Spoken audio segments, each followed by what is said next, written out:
बिस्मिल्लाहिर्रहमानिर्रहीम। प्यारे बहन भाइयों, अस्सलामु अलैकुम वरहमतुल्लाहि वबरकातुहू।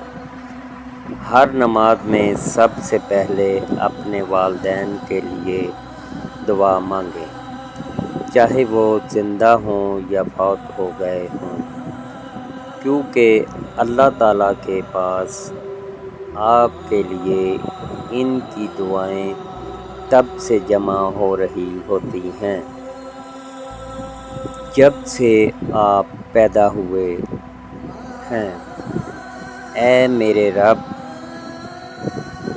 इन पर रहम फरमा जैसे उन्होंने मेरे बचपन में मेरी परवरिश की। एक बुज़ुर्ग बीमार हुए तो इनकी वालिदा इनकी इयादत को तशरीफ़ लाई।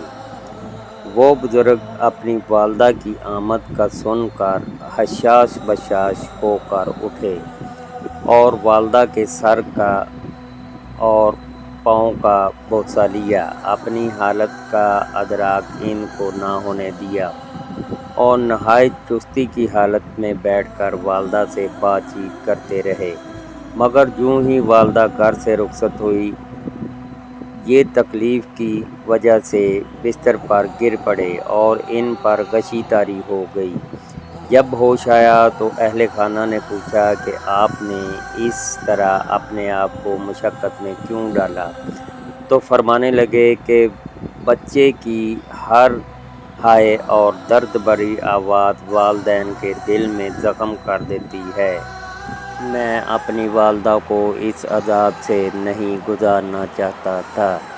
शायद आपके वालिदैन ने आपकी तवक्कुआत को पूरा ना किया हो, मगर यकीन करें इनके पास जो भी था उन्होंने वो सब आप पर लुटा दिया है।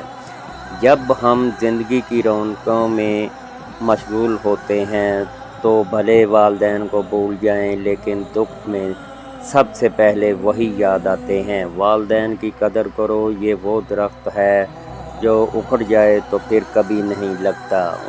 उनकी खिदमत करके दुआओं के फल समेट लो। माँ ज़िंदगी की तारीक राहों में रोशनी का मीनारा है और बाप ठोकरों से बचाने वाला मजबूत सहारा है।